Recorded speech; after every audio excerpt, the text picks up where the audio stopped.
حضرت امام بخاری رضی اللہ تعالیٰ عنہ، آپ کے متعلق بہت سارے، آپ نے زندگی کیسے گزاری، کہاں کہاں آپ نے، کبھی سمرقند میں، کبھی بخارا میں آپ نے جا کر لوگوں کو رسول اللہ صلی اللہ علیہ وسلم کے دین کا پیغام دیا۔ ایک وہ وقت تھا جب تشریف لے کے گئے تو بعض علماء نے بیان فرمایا اور محدثین نے بیان فرمایا کہ 8000 لوگ گھوڑوں پہ سوار ہو کے آپ کے استقبال کے لیے آئے تھے، جنہوں نے آپ کو ویلکم کہا، خوش آمدید کہا، اور بعض نے بیان فرمایا کہ 4000 لوگ جو تھے وہ گھوڑوں پہ سوار تھے، اور باقی جو پیدل لوگ تھے ان کا شمار ہی نہیں ہے کہ جو حضرت امام بخاری کے استقبال کے لیے آئے تھے کہ حضرت امام بخاری کو اہلاً و سہلاً مرحبا کہیں، آپ کا استقبال کریں۔ پھر آپ کے درس کے اندر، آپ جہاں درس حدیث ارشاد فرماتے، ہزاروں کی تعداد میں لوگ وہاں موجود ہوتے۔ پھر کچھ وقت گزرا تو وہاں کچھ لوگوں سے اختلاف ہو گئے۔ جب اختلاف ہو گئے تو حضرت امام بخاری نے وہاں سے ہجرت فرمائی، ایک اور جگہ پہ چلے گئے۔ جب آپ بخارا چلے گئے، وہاں وقت گزرتا رہا، آپ اسی طرح حدیث پڑھاتے رہے، لوگ آپ سے علم لینے کے لیے، مصطفیٰ کریم صلی اللہ علیہ وسلم کی حدیث لینے کے لیے جوک در جوک آتے رہے۔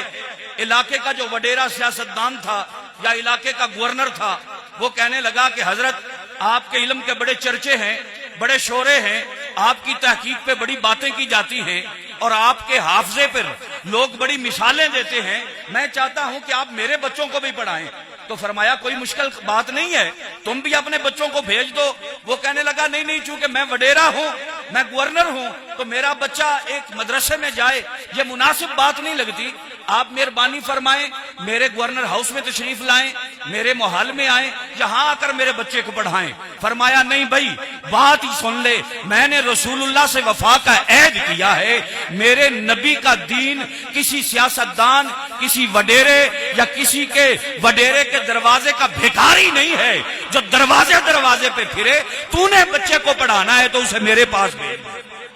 تو نے بچے کو پڑھانا ہے۔ حضرت امام بخاری رحمت اللہ علیہ، آپ کے اس کردار نے ہمیں یہ بتا دیا کہ علماء ربانی وہی ہوتے ہیں جو وڈیروں کے در پہ جا کے نہیں جھکتے، بلکہ وڈیرے ان کے در پہ آتے ہیں، بلکہ وہ ان کے در پہ آتے ہیں۔ فرمایا نہیں، اگر پڑھانا ہے، بچے پڑھانے ہیں تو میرے مدرسے میں بھیج دے۔ وہ کہنے لگا پھر میری ایک اور شرط ہے، چلو میرے بچے مدرسے میں تو آ جائیں گے، مگر باقی لوگوں کے وہاں غریب غربا لوگوں کے جو بچے ہیں ان سے علیحدہ آپ میرے بچوں کو بٹھا کے پڑھایا کریں گے۔ فرمایا یہ بھی نہیں ہے، میرے نبی کے دین میں بخل نہیں ہے، ہمارے پاس جو بھی آئے گا وہ ایک ہی صف میں آ کے بیٹھے گا۔ ایک ہی صف میں کھڑے ہو گئے، محمود و ایاز، نہ کوئی بندہ رہا نہ کوئی بندہ نواز۔ جب یہ بات ارشاد فرمائی تو وہ کہنے لگا پھر آپ یہاں سے چلے جائیں، آپ یہاں سے چلے جائیں، یہاں سے کوچ کر جائیں۔ پھر آپ کو وہاں سے ہجرت کرنی پڑی۔ یہاں ایک امام بخاری نے قیامت تک کے آنے والے علماء، درس بخاری شریف پڑھنے والے، بخاری شریف پڑھانے والے اور اپنے سروں پر یہ خوبصورت دستاریں سجانے والے اور قبلہ مناظر اسلام سے فیوز و برکات حاصل کرنے والے، ان تمام کو یہ بتا دیا کہ لوگوں، حالات جیسے بھی ہوں، حکومت جیسی بھی ہو، کوئی شریف ہو تب بھی، اگر کوئی گنڈا ہو تب بھی، کبھی بھی ایسا نہیں کرنا کہ وقت کا حکمران، وقت کا حاکم، وقت کے وڈیرے لوگ، وقت کے سیاستدان، ان کے سامنے اپنا سر نہیں جھکانا۔ جس نبی کے دین کے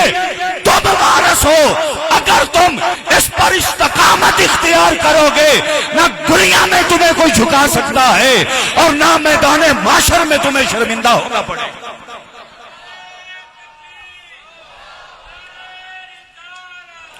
اور جب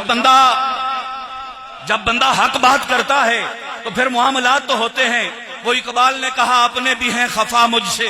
بیگانے بھی ناخوش، کہ میں زہر حلاحل کو کہہ سکتا نہیں کند، کہتا ہوں وہی بات سمجھتا ہوں جسے حق، میں ابلائے مسجد ہوں نہ تعذیب کا فرزاں۔ الحمدللہ یہ وہ ادارہ ہے کہ جہاں علم بھی پڑھایا جاتا ہے اور ساتھ غیرت بھی سکھائی جاتی ہے۔ یہ وہ جگہ ہے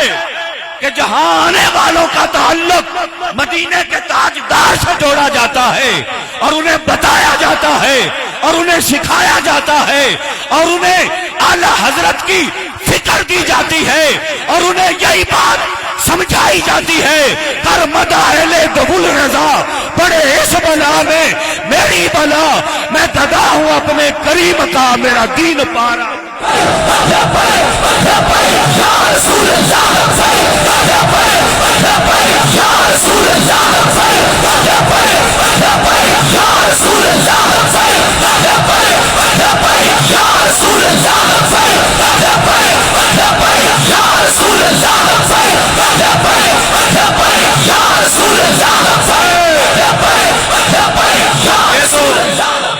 اور یہ تو دنیا جانتی ہے کہ ایسا وقت بھی آیا ملک پاکستان میں کہ کوئی سعودیہ کے ریالوں سے متاثر ہو کے حضور کی آل پہ حملہ کر رہا تھا، کوئی ایران کے سکوں سے متاثر ہو کے اصحاب رسول کے خلاف اپنی زبان سے گند اگل رہا تھا، مگر کچھ حضور کے غلام ایسے بھی تھے کہ جنہوں نے سعودیہ کے ریالوں کو بھی پاؤں کی ٹھوکر سے دور پھینک دیا اور ایران والوں کی بھی آنکھوں میں آنکھیں ڈال کر انہوں نے برملا یہ علم بلند کیا کہ مصطفیٰ کریم کا یہ فرمان ہے من سبا نبیًا فاقتلوہ ومن سبا اصحابی فاجلدوہ، جو کسی نبی کی گستاخی کرے اس کے ٹکڑے کر دو اور جو کسی صحابی کی گستاخی کرے اسے کوڑے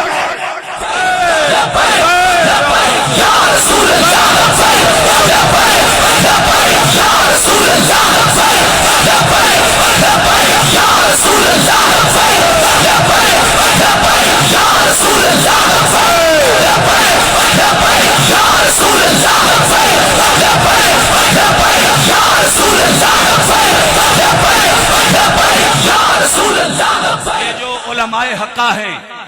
ان پہ مدینے کے تاجدار کی نظر ہے اور اللہ گواہ ہے یہ نظام ایسے نہیں چلتے، جو کام یہ کر رہے ہیں، جو کام مناظر اسلام کر رہے ہیں،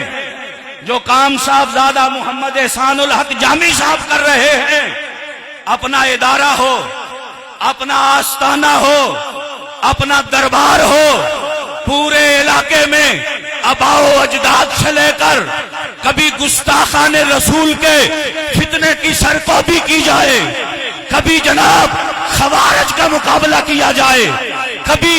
روافض کا مقابلہ کیا جائے، کبھی تفضیلی فتنے کی سرکوبی کی جائے اور کبھی جناب علماء پر ظلم و ستم کرنے والے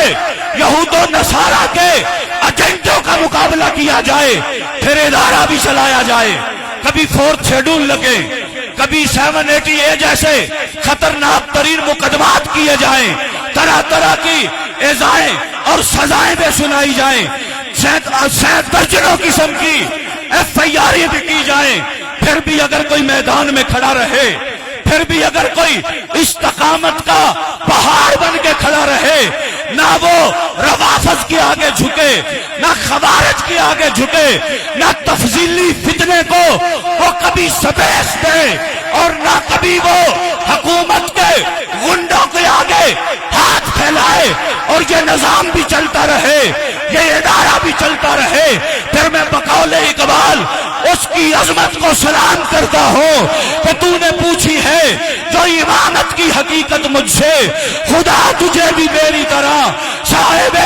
اسرار کرے، وہی ہے تیرے زمانے کا امام برحق جو تجھے حاضر و موجود سے بیزار کرے اور موت کے آئینے میں دکھا کے تجھے رخ دوست جینا تیرے لیے اور بھی دشوار ہے۔